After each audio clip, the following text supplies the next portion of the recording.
sport history for the second time. And mixed fortunes for quad racer Vickers van Deventer on the Land Rover Baberspan 1000.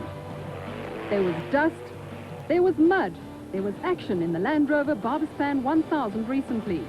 Sit back and enjoy the action presented by Land Rover Genuine Parts.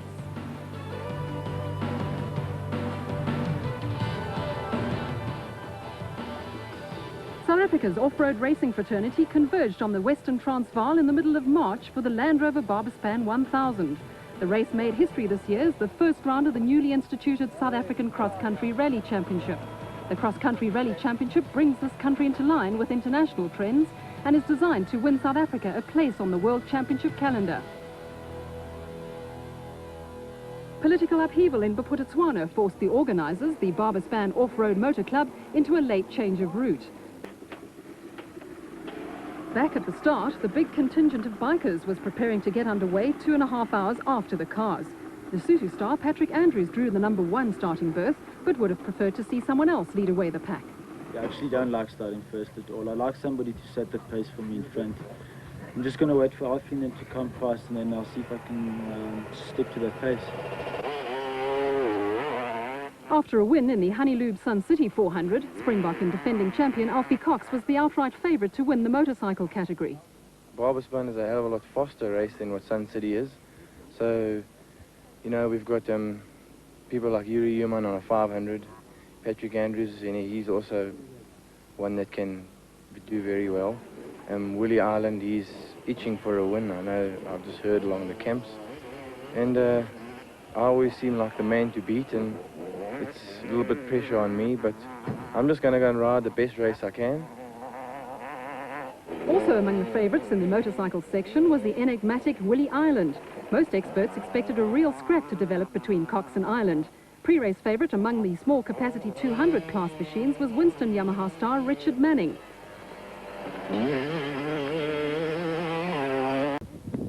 With the motorcycles now also in their stride, it came as no surprise to see Alfie Cox first on the road in the Pro Action KTM. Not far behind the Natal Springbok came Willie Ireland on the SKF Dalmas diesel Suzuki. Cox and Ireland had moved ahead of Patrick Andrews on the Lesotho office equipment Kawasaki, with Andrews content to let the forerunners set the pace.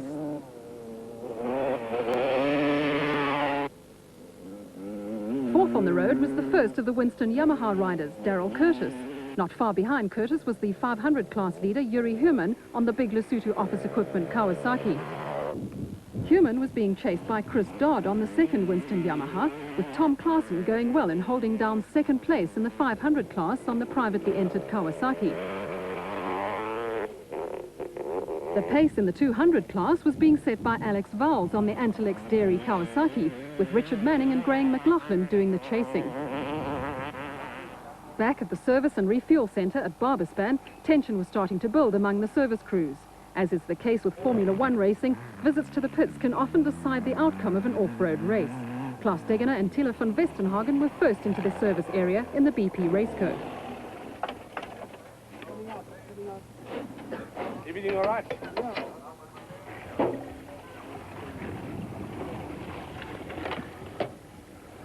Service crews were busy working on the BP raceco when the Chepex appeared on the scene. In what was obviously a pre-planned piece of strategy, the Chepex gave the service area a miss and took over the number 1 place on the road, while Degener and von Westenhagen were still in the service area. Next in were Arpi Reneke and Lucas Dreyer in the dealer team Toyota Land Cruiser. A broken windscreen, the product of a coming together with a guinea fowl, was delicately removed.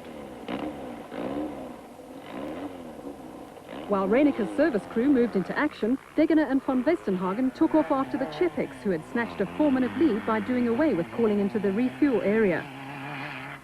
Okay, good. Richard?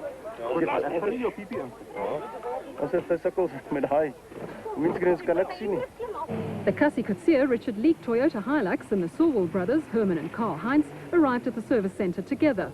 The Sulwalds had sighed their way through the field, but the Coetzee-Leek combination was in trouble with an overheating problem. Reneke and Dreyer left the service area with the Sulwalds hot on their heels.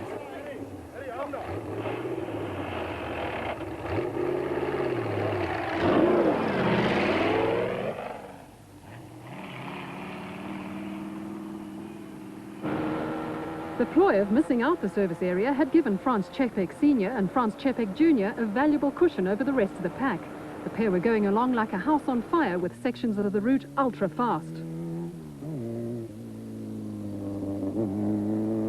Unlike in many previous Baberspan events, wet sections were few and far between. The Čepeks were still first on the road, but disaster was just around the corner with the pair forced to retire with mechanical problems. Klaus Degener was chasing his first national championship victory in 3 years. On a number of occasions in recent seasons, the ever-impetuous Degener has let his aggressive instincts get the better of him. On more than one occasion, Degener has let victory slip through his fingers, but this time out was adopting a more circumspect attitude.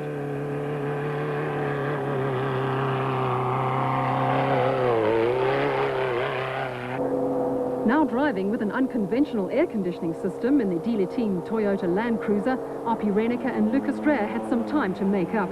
The shattered windscreen on the run into the service area slowed down the pair, and they were keen to win back precious seconds. Behind the Springbok pair, the Saulwills were still on a charge. After starting 18th, the brothers were now 4th on the road.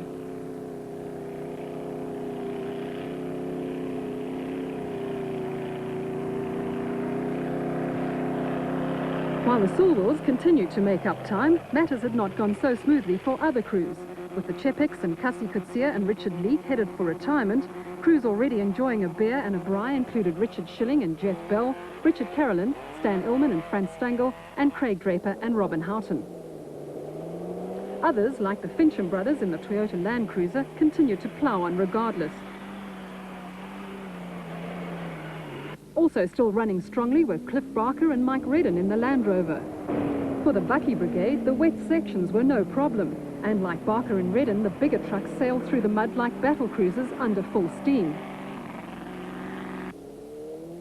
Also still steadily working their way through the pack were Wade Perrins and Charles van Rooyen in the Lowlet Sandmaster.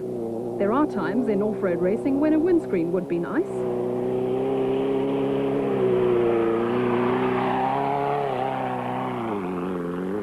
The Coetzee brothers, Theo and Eugene, had the luxury of a closed cab, but could have done with four-wheel drive in the muddy sections. On the plus side for the spectators, the Chevy provided for some spectacular action.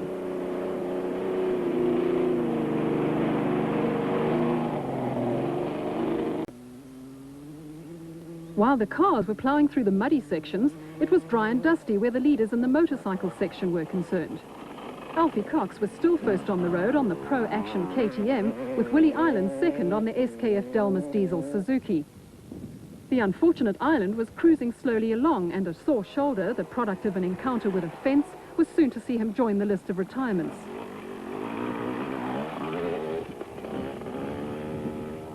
Using to good effect the greater power of the big Lesotho office equipment Kawasaki 500, Yuri Human was on his way to a fast time.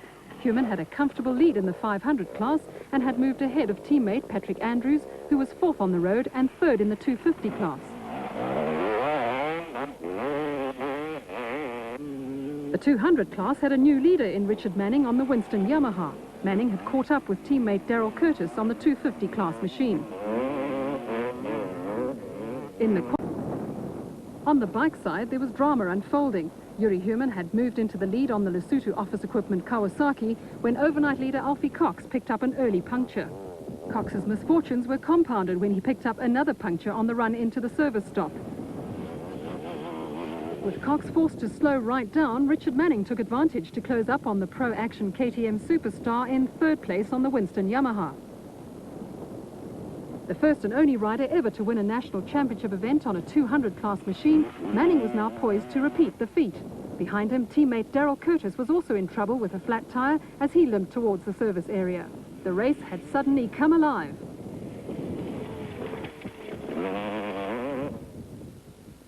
Chris Dodd was now up to fifth on another Winston Yamaha after a consistent ride. Possible problems were also looming for Dodd because right on his heels he had Alex Vowles on the Antelex Dairy Kawasaki.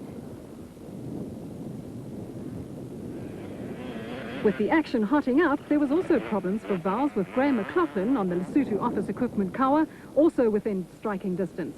The field had started to close up and Hein van der Walt found himself in the top 10.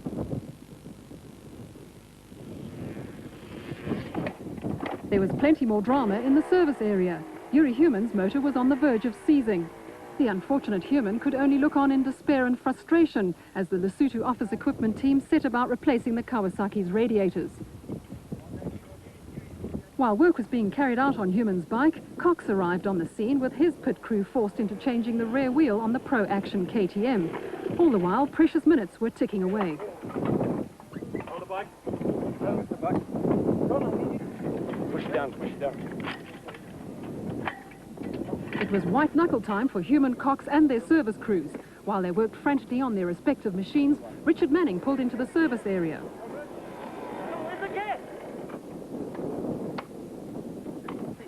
Damaged engine parts told a sad tale where the unfortunate Human was concerned. Human's expression told its own story as Manning, with a fresh load of fuel, left the pits with the Winston Yamaha now in the lead.